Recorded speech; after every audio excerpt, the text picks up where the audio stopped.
गुरु प्यारी सात संगत जी, आप सभी को प्यार भरी राधा स्वामी जी। हमारे YouTube चैनल पर आप सभी का स्वागत है।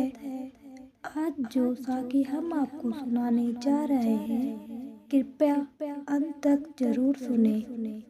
बाबा जी ने आज की वाणी में फरमाया है, एक बार माता लक्ष्मी क्षीर सागर पर भगवान विष्णु के पैर दबा रही थी। तो पैर दबाते दबाते माता लक्ष्मी ने भगवान विष्णु से कहा, प्रभु, आज मेरे मन में 3 प्रश्न उठ रहे हैं। यदि इन तीनों प्रश्नों के उत्तर देकर आप मुझे संतुष्ट करेंगे तो मेरे मन को बहुत शांति मिलेगी। तब भगवान विष्णु कहते हैं, हे देवी, आखिर तुम्हारा कौन से 3 प्रश्न हैं? तो माता लक्ष्मी कहती हैं, हे प्रभु, वह कौन सी स्त्री होती है जिसके भाग्य में संतान सुख नहीं होता? दूसरा प्रश्न, कि कौन सी स्त्री समय से पहले विधवा होती है? मेरा तीसरा प्रश्न है कि कौन सा श्रृंगार करने से स्त्री को स्वर्ग में रहना प्राप्त होता है? दोस्तों, तब भगवान विष्णु कहते हैं कि हे लक्ष्मी, यह तुम्हारे तीनों प्रश्न बहुत ही ज्यादा महत्वपूर्ण हैं। जो भी व्यक्ति इन तीनों प्रश्नों के उत्तर समझकर इसे प्राप्त ज्ञान को अपने जीवन में उतार लेता है, उसे जीवन में सुख की प्राप्ति होती है। दोस्तों, भगवान विष्णु कहते हैं, हे देवी लक्ष्मी, अब मैं तुम्हें तुम्हारे तीनों प्रश्नों के उत्तर एक छोटी सी कहानी के माध्यम से देने वाला हूँ। इस कहानी के माध्यम से तुम अपने तीनों प्रश्नों के उत्तर ठीक तरह से समझ पाओगी। परंतु मेरी एक शर्त है, जब तक मैं कहानी सुनाऊं तब तक तुम्हें इस कहानी को ध्यान से सुनना है। तो माता लक्ष्मी कहने लगी, प्रभु, मैं आपको वचन देती हूँ कि इस कथा को मैं पूरे मन और लगन से सुनूंगी। आप कृपया उस कथा को आरंभ करें। तो दोस्तों, आप सभी से एक विनती है कि आप भी इस कथा को पूरा जरूर सुने। इसे आधा अधूरा सुनना पाप माना जाता है। कथा शुरू करने से पहले कमेंट में राधा स्वामी जी अवश्य लिखें, साथ ही लाइक करना ना भूलें। तो चलिए आरंभ करते हैं। प्रिय बंधुओं, भगवान श्री कृष्ण कहते हैं, लक्ष्मी किसी राज्य में एक छोटा सा नगर था। उस नगर में एक सेठ रहता था। उस सेठ के 2 बेटे थे और बेटों की शादी भी हो चुकी थी। सेठ की पत्नी और सेठ के बड़े बेटे दोनों ही स्वभाव दुष्ट प्रवृत्ति का था। इसलिए सेठ की पत्नी अपने बड़े बेटे की पत्नी से बहुत ज्यादा प्यार करती थी, मगर छोटे बेटे की पत्नी जो थी वह बड़े ही अच्छे स्वभाव की थी और वह एक ही पतिव्रता स्त्री थी और पूरे घर का सारा कामकाज भी वह अकेले करती थी। इतना कुछ होने पर भी सेठ की पत्नी और बड़े बेटे की पत्नी छोटी बहू को हमेशा ही अपमान करती रहती थी। दोस्तों, भगवान विष्णु कहते हैं, हे लक्ष्मी, सेठ के बड़े बेटे की बहू को एक बेटा था और छोटी बहू को एक पुत्री थी। सेठ की पत्नी हमेशा पुत्र को लेकर छोटी बहू को ताना मारती थी, लेकिन वह क्या कर सकती थी? वह हमेशा उनके ताने सुनती रहती थी। दोस्तों, तब भगवान विष्णु कहते हैं, हे लक्ष्मी, अब मैं तुम्हें छोटी बहू की कहानी अच्छे तरीके से समझाता हूँ। इस कहानी से तुम्हारे पहले प्रश्न का उत्तर प्राप्त होगा। तुम्हारा पहला प्रश्न था कि कौन सी स्त्री के भाग्य में पुत्र की प्राप्ति नहीं होती। तब भगवान विष्णु कहते हैं, देवी, उस सेठ की जो पत्नी थी वह पहले से ही बड़े ही दुष्ट स्वभाव की थी। उसके कुटिल स्वभाव सभी घर वालों को बहुत ही ज्यादा परेशान करते थे, परंतु अपनी सीधी छोटी बहू को वह कुछ ज्यादा ही परेशान करती थी। उसको संतान में उसको बहुत ही ज्यादा आनंद आता था। सेठ के छोटे बेटे की पत्नी का नाम सुकन्या था। बेचारी सुकन्या सुबह जल्दी उठकर अपने काम काज में जुट जाती थी। इतना करने पर भी सेठ की पत्नी की निगाहों में सुकन्या हमेशा खटकती रहती थी। एक दिन की बात है, सुकन्या घर में झाड़ू लगा रही थी तो सेठ की पत्नी बोली कि तेरे हाथ में जान नहीं है क्या? तू जल्दी जल्दी झाड़ू लगा। मैं मंदिर जा रही हूँ, मेरे लौटकर आने से पहले तू भोजन बनाकर तैयार रखना और आते ही मैं उस भोजन को ग्रहण करूँगी और अन्न का एक दाना भी बर्बाद ना हो पाए। बेचारी सुकन्या करती तो क्या, वह अपनी सास की बातों को सुनती रही। तब घर की सफाई करने के बाद सुकन्या खाना बनाने लग गई। खाना बनाते समय वह मन में सोच रही थी कि मैं इतना काम करने के बाद भी एक पल के लिए चैन की सांस नहीं ले पाती और मेरी सास हर समय मेरे काम में कोई न कोई गलती निकालती रहती है। सुकन्या यह सब सोच ही रही थी, इतने में दरवाजा खटखटाने की आवाज आई तो सुकन्या ने सोचा कि अभी तो भोजन भी तैयार नहीं हुआ, लगता है मेरी सास आ गई है। तब सुकन्या ने दरवाजा खोला तो उसने देखा कि बाहर दरवाजे पर एक सन्यासी महात्मा खड़े हैं।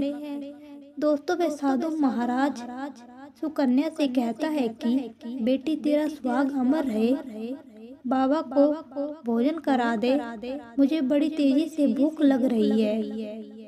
भगवान विष्णु कहते हैं कि लक्ष्मी सुकन्या बहुत ही सुशील और संस्कारी थी। उसने सोचा कि साधु महाराज को भोजन करा देती हूँ, परंतु यदि मेरी सास आ गई तो मेरी खैर नहीं। फिर कुछ देर सोच विचार करने के बाद उसने सन्यासी को भोजन करने के लिए अंदर आने को कहा और उसी समय सुकन्या के मन में विचार आया कि सास से डरना कैसा, यदि मेरी सास आ भी जाएगी और मुझे कुछ कहेगी तो मैं उनसे कह दूंगी कि मैं अपने हिस्से का भोजन इन महात्माओं को दे रही हूँ।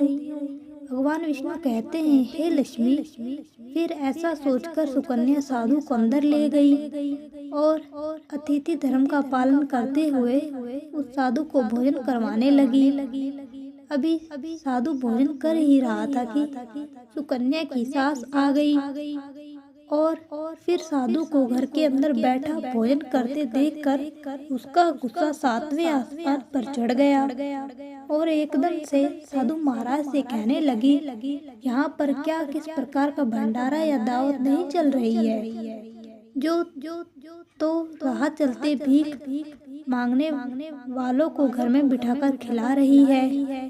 सुकन्या ने अपनी सास को रोकने की बहुत कोशिश की, परंतु दुष्ट स्त्री ने सन्यासी को धक्के मारकर घर से निकाल दिया और उसका खाना उठाकर फेंक दिया। अब उसका क्रोध सुकन्या पर टूटा और कहने लगी, अरे दुष्ट औरत, मैंने तुझे कहा था कि अन्न का एक दाना भी बर्बाद नहीं होना चाहिए, लेकिन तूने क्या किया, उस भिखमंगे को इतना सारा भोजन दे दिया। दोस्तों, भगवान विष्णु कहते हैं, हे लक्ष्मी। सुकन्या डरती हुई बोली, सासू माँ, मैंने सन्यासी को अपने हिस्से का भोजन दिया है, इसमें आखिर इतना गुस्सा होने की क्या बात है। द्वार पर आए अतिथियों को कभी खाली हाथ नहीं भेजते, ऐसा शास्त्र कहते हैं। भगवान विष्णु कहते हैं, इस प्रकार काफी देर तक सास बहू की तकरार चलती रही। अंत में उस कुटिल सास ने सुकन्या को भी धक्के मारकर घर से निकाल दिया। अब वह बेचारी रोती हुई घर का दरवाजा खटखटाती रही, परंतु उसकी सास पत्थर जैसी बन गई, उसका दिल नहीं पिसा। अब सुकन्या के पास एक ही रास्ता बचा था कि वह अपने मायके में लौट जाए। भगवान विष्णु कहते हैं, लक्ष्मी।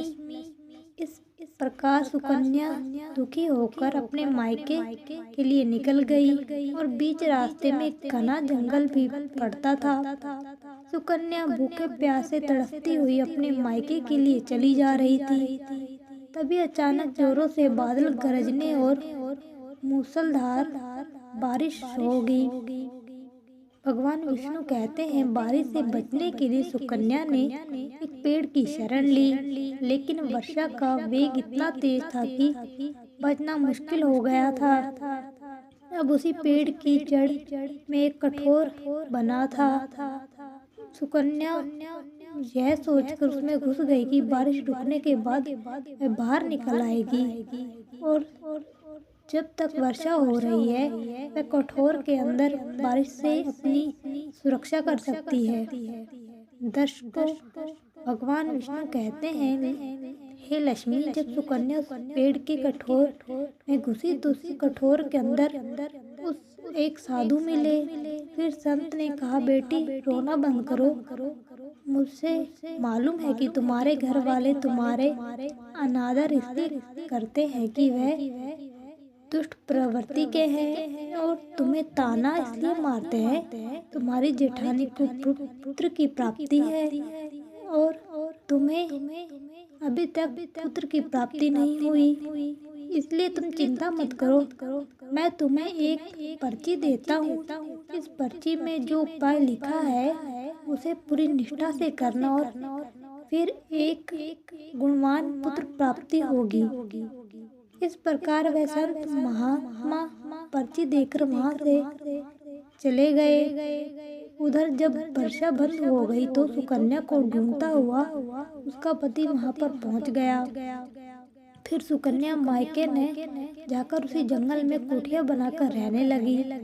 भगवान विष्णु कहते हैं, हे लक्ष्मी, एक दिन की बात है, सुकन्या को पुत्र का ख्याल आया और सोचने लगी, यदि मेरे पास भी एक पुत्र होता तो ससुराल में मेरी भी इज्जत होती। वह ऐसा सोच ही रही थी कि उसे संत की दी हुई वह पर्ची याद आ गई और जब सुकन्या ने पुत्र प्राप्ति के लिए उस पर्ची को पढ़ा तो उसमें लिखा था कि बेटी, पुत्र प्राप्ति के लिए हमेशा स्त्री को रात्रि के समय पुरुष के बाईं तरफ सोना चाहिए। ऐसा करने से कुछ समय बाद में बाईं और लेटने से नाक का दायां स्वर और दाहिनी करवट लेने से नाक का बायां स्वर चालू हो जाता है और फिर जब भी पुत्र प्राप्ति की इच्छा हो तो उस स्थिति में मिलन से पहले यह निश्चित कर लेना चाहिए कि पुरुष का दायां स्वर चलने लगे और स्त्री का बायां स्वर चलने लगे। उसी समय गर्भ धारण किया जाना चाहिए। ऐसा करने से निश्चित है कि पुत्र की प्राप्ति हो और इसके विपरीत नाक के स्वर चलने से पुत्री की प्राप्ति होती है। पर्ची में आगे लिखा था कि मासिक धर्म शुरू होने के प्रथम 4 दिवस में मिलन से शुरू पुरुष रोग को प्राप्त होता है। 5वीं रात्रि में मिलन से कन्या की प्राप्ति होती है। 6ठी रात्रि मिलन से पुत्र होता है। 7वीं रात्रि में मिलन से बधा पुत्री होती है। 8वीं रात्रि मिलन से पुत्र होता है। 9वीं रात्रि में मिलन से पुत्री होती है। 10वीं रात्रि में से मिलन अति श्रेष्ठ पुत्र होता है। 11वीं रात में मिलन से सुंदर व अच्छे संस्कार वाली पुत्री प्राप्त होती है। भगवान विष्णु कहते हैं, लक्ष्मी, इस प्रकार उस सुकन्या ने 10वीं रात्रि अपने पति से मिलन किया और गर्भ धारण किया। अब सुबह स्नान आदि क्रिया से निर्वित होकर पूजा पाठ कर कर सुकन्या का पति लकड़ी काटने चला गया। उसके पति के जाने के बाद तूफान आ गया। अब सुकन्या की झोपड़ी तूफान में उड़ गई और भारी बारिश होने लगी और फिर सुकन्या बारिश से बचने के लिए एक पेड़ पर एक पता लिखती है। यह पता उसी कोर का था जिस कोर में सुकन्या बारिश से बचने के लिए पहले छुप गई थी और सुकन्या ने पेड़ के ऊपर पता लिख दिया था। जब उसका पति वापस आया तो पेड़ पर लिखा था पता पढ़कर उसी कोटर के पास गया भगवान विष्णु कहते हैं, हे लक्ष्मी, उधर सुकन्या कोटर में जाकर छुप जाती है। जो कोटर एक पेड़ की छड़ से बना हुआ था। उस पेड़ के पास में दो राक्षी का निवास रहन स्थान था। इधर तो वह सुकन्या वर्षों से बचने के लिए उस क्वार्टर में छुपी हुई थी और उधर वह दोनों राक्षसी बारिश से परेशान होकर उस पेड़ की तरफ चली आ रही थी। फिर तो पेड़ के नीचे आकर एक राक्षसी कहने लगी, अब तो चला भी नहीं जाता, वरना मन कर रहा था कि सोना टाप पर चली जाऊं। दूसरी राक्षसी बोली, इसमें क्या बड़ी बात है, ये पेड़ हमें अभी उड़ाकर वहीं पहुंचा देगा जहाँ पर सोने का टापू है। ऐसा कहकर कि वह दोनों पेड़ की शाखा पर बैठ गई और पेड़ एकदम से उड़ने लगा। उधर थकी हारी सुकन्या कोठर में छुपी हुई थी। कोठर में घुसते ही सुकन्या को नींद आ गई थी, लेकिन पेड़ के उड़ने लगने वाले झटकों से सुकन्या की नींद खुल गई और पेड़ को उड़ता देखकर वह एकदम से घबरा गई। जब सुकन्या कोठर में से बाहर देखा तो पेड़ की डाल पर दो राक्षसी बैठी थी। अंत सुकन्या ने पति के साथ समझौता किया और सोचा कि जो होगा अच्छा ही होगा। फिर कुछ देर की उड़ान के बाद वह पेड़ एक सोना टापू पर पहुंचकर उतर गया। उधर दोनों राक्षसी को भूख लग रही थी, इसलिए वे दोनों शिकार की तलाश में निकल गई। भगवान विष्णु कहते हैं, हे लक्ष्मी, उन दोनों राक्षस के जाने के बाद सुकन्या कोटर से बाहर निकली और उसने चैन की सांस ली। अब जैसे ही सुकन्या सोना टापू पर फैली रेत को देखा तो एकदम से अचंभित पड़ गई कि ये रेत तो चमचमा रही है। और जैसे ही सुकन्या ने रेत को हाथ में उठाया तो एकदम से चिल्ला लगी, अरे ये तो सोने की रेत है। और फिर सुकन्या ने अपनी साड़ी की आंचल में वह इतनी रेत बांध ली थी, उसने बांध ली और पुनः आकर उसी कोटर में छिप गई। भगवान विष्णु कहते हैं, इधर तो सुकन्या को उस कोटर में वापस जाना हुआ। उधर दोनों राक्षसी पेड़ पर वापस आ गई और वे आपस में कहने लगी, आज तो भरे पेट खाना खाकर के पूरी तृप्ति हो गई। अब चलो वापस लौट चलते हैं हम जहाँ से आए थे। और फिर इसी प्रकार थोड़ी देर में वे पेड़ उड़कर उसी स्थान पर पहुँच गया जहाँ से वे पेड़ उड़कर आया था।